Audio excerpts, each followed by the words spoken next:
On today's episode of The Front Row, we are at the Museum of Texas Tech University, specifically in the office of Laura Ray, who is the Communications and Marketing Manager here at the museum. Laura, welcome back to The Front Row. Thank you so much for having me. I always love coming on your show. Well, Happy New Year and all of those things. And there's many things happening, particularly in the first quarter, that we want to talk about.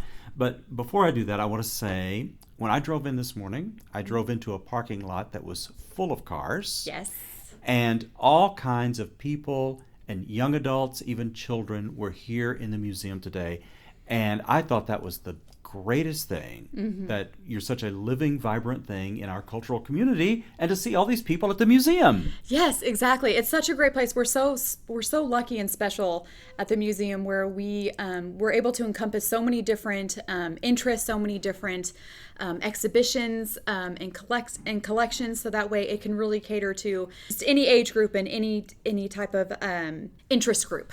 Yeah. And so it's really wonderful that we're able to see those kind of people. And I'm so glad that you noticed it as well. I saw That we had first thing. It was. That's wonderful. It was great. Well, that obviously means a lot of things are happening at the museum, and you have a lot of things that are taking place now in the first quarter of 2025. So help us understand and what the opportunities are. Yes, we have a very busy January, February coming up, and so we're super excited to have, we're actually going to have 3 exhibitions opening in February, which is absolutely fantastic. One of them is going to be curated by our clothing and textiles curator, Dr. Marian Ann Montgomery. She has a collection that covers the late 18th century going into the 1900s. And so that exhibition is going to be opening in mid-February. So that's very exciting. That's a collection that is all housed here at the museum. We are also, I'm sorry. So the museum, in other words, owns all of the material. Yes, exactly. The museum owns all those materials that are coming in, and it's curated by our own curator. Right.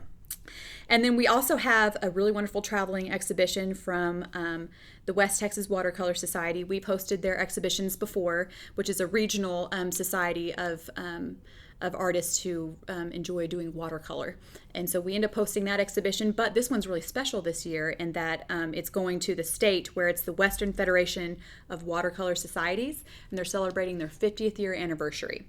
And so our museum was selected to be the exhibitor of the 50th anniversary exhibition, which is wonderful. Yeah. So we will be hosting that, and that opens February 1st and will run through May 4th of this year, which is fantastic. So let me digress just a little bit. You talked about an in-house exhibition and then a traveling exhibition. Yes. Now, obviously, just by definition, we can understand what that is, but how do you get on the traveling exhibition train? How does that work? No, it's actually really fascinating. So typically, for a great example would be private collector or someone at a museum has curated a collection of whatever it may be. And then that can end up being packaged up and then be able to travel the country. So that way it's able to be shared all over the country, potentially the world. And so the difference between those is, let's say that with the one that if our clothing and textiles curator, she curated this quilt exhibition, and then she wanted it to be seen in other places, or there was a desire, there was an interest in that traveling, they could package it up, and then it could go to all over the country. It could go everywhere. And so that's kind of the difference whenever I say curated with our curators in-house versus a traveling exhibition. So traveling exhibitions, you can actually, there are numerous really great exhibition or travel exhibition companies that hold all these exhibitions, and so they work there. You can look them up and find what exhibitions are available out there from around the world, and then you can kind of see if the square footage will fit, if the budget will allow, and if whatever the theme of the exhibition is, if that happens to fit for your type of museum. So then you can go and then you can pick those out and then get on the schedule for it to travel to our location. Right. I assume there was some sort of bid process. You'd see something and say, oh, I want that. Yes. And then to try to make the arrangements work. Exactly. Monetarily and logistically and yes, all to work. Exactly. Right, yeah. Exactly. So we typically go through an exhibition company in order to be able to procure those and bring them into the museum, which is really great because then we can offer a really great well-rounded experience at the museum where we have things that are curated that are really kind of cover the our West Texas region type area, but then we're able to bring in traveling exhibitions that bring in culture and art and history and everything from around the world, which is really exciting. And we're really blessed here to be able to be our size, that we can accommodate both of those types of exhibitions, which is fantastic. It is. That's great. Yes. So that's 1 and 2. Is there a third? Yes, there is a third. We have another traveling exhibition that will be coming in as well. And this one is called Icons and Symbols of the Borderland. And so this is artwork that will really depict just kind of the experience of the U.S.-Mexico border. And so the artwork is it's inspirational, it's moving, it's meant to just kind of give hope, it's meant to spark conversations. Because it's really a beautiful exhibition that will showcase several really talented artists that are from all over. Yeah. So that's going to be really exciting. That one opens February 15th and will run through August 16th. Okay. Yes. That's great.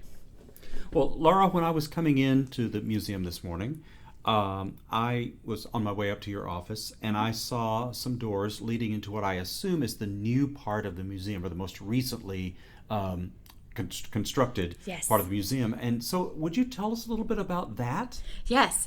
This is, we were so fortunate to be able to build a whole new wing onto the museum, which is the Dr. Robert Neff and Louise Wilson Arnold wing, which is wonderful. It's a brand new exhibition space, 4,000 square feet of exhibition space. And with this beautiful wing that was added, we were able to also receive, the Museum Association was able to receive a beautiful art collection from Dr. Robert Neff and Louise Wilson Arnold. And so that, I believe, encompasses 600 art pieces. And so the current exhibition that's in there has the artwork that once hung in their home. And whenever you walk through, you'll see their interests were wide-ranging. They loved all different mediums, and also they loved supporting artists. The entire collection features over 400 different artists, which is amazing. So I mean, whenever you see it, you will see paintings, you will see basket weaving, you'll see glass art, you'll see ceramics, really just the whole thing. And so it's really beautiful to see all these different mediums all mixed together with this collection that was so near and dear to these people. Right. And I assume also, in addition to the exhibition space, there are like classrooms and other things that are there? Yes, we were also so fortunate whenever we were able to build this exhibition space. So the exhibition space is on our first main floor. And then we were also able to build a second floor, which expands into administrative offices and also helps house, the museum is able to house the Heritage and Museum Sciences master's degree, which is a Texas Tech degree. But we are able to house the entire degree here at the museum. So we were able to add classrooms, laboratories, computer labs, and some administrative offices, which is fantastic. And then also, because we also added quite a bit to our art collection, we needed a place to put those. Yeah. So we were also able to add a basement space that added a brand new storage room with state-of-the-art storage facilities for caring for these artworks, which is wonderful. Yes. Well, that's another thing. When you come to the museum, you see the exhibit, but you don't actually see the laboratory space that goes into like curating and taking care of and maintaining something, which is a big deal at the museum. Yes. Well, and as the museum, we are an accredited museum.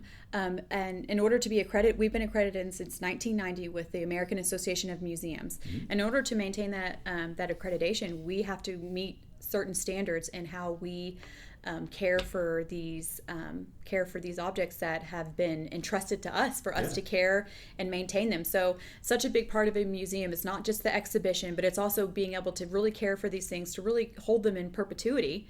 So that way they're able to, they're around for generations to be able to learn from and experience and enjoy. So that's a big part of what we at the museum really take a lot of pride in being able to be really excellent carers of these objects. Right, exactly. Well, I just think it's wonderful what's going on here, and to see all the people here today is really great. For folks who want more information about the three exhibitions that you've described to us, as well as all of the other things going on at the museum, where is the best place to get all of that information? Yes. So if you aren't following us on social media already, you definitely should be. Though that's whenever you will be able to get more quick updates with everything that's happening. So on Facebook, Instagram, especially. But then if you visit our website, museum.ttu.edu, that has a list of all the exhibitions that are coming up and when they're going to be running. So that way you can plan accordingly. You can also check our planetarium schedule, our coffee shop schedule, and just get updated on any of our programming events that are happening. We actually have one that'll be happening on February 11th that's coming up, featuring... it's a program that is connected to our exhibition that we just opened, which is the 25th anniversary of the Sacagawea dollar, a legacy of Glenna Goodacre and the U.S. Mint. And this exhibition, it includes all three of those things. So 2025 is celebrating the 25th anniversary of the Sacagawea dollar. Mm-hmm. And for those who don't know, I feel like a lot of Lubbockites probably know, we claim Glenna Goodacre as our own here in Lubbock, but she was actually the artist who created the Sacagawea dollar. That right? Yes. Yeah. And so in this exhibition, we actually have all of her artist renderings, and you can actually see the process that she had to go through to be able to get to the final Sacagawea dollar. So we're celebrating that. We're celebrating Glenna Goodacre and the amazing art that she contributed to. To the U.S. Right. And then also we are. When this wouldn't have been possible if we hadn't been partnering with the U.S. Mint to be able to make these things happen. So on February 11th, we are actually bringing in Greg Weinman, who is a U.S. Mint Deputy Chief Counsel. And so he's been with the Mint for over 25 years, and he was actually the one who helped charter the Artistic Infusion Program, which is where it helped bring in artists who are able to apply and then be able to help create the dollar, or help create the art on these coins. Yeah. Okay. And so if people didn't know, Glenna Goodacre actually had to apply. Like they had with the Sacagawea dollar, they put a call out for artists to submit their artwork, mm-hmm. and then so she had just submitted her artwork just like everyone else, but she was selected. So that's kind of what this artistic infusion program does. It kind of took that and made a whole actual program that helps support these artists, and then gives them an opportunity to be able to put their artwork on a coin to live indefinitely with the U.S. Mint. Right. So he will be here on February 11th at 6 p.m. It's a free event, and so everyone's welcome to come and join us for that. All right. Excellent. Laura is the Communications and Marketing Director here at the Museum of Texas Tech University. Laura, thank you for giving up your time today and taking us around the museum. Thank you so much. I appreciate you taking the time to come see everything that we have going on.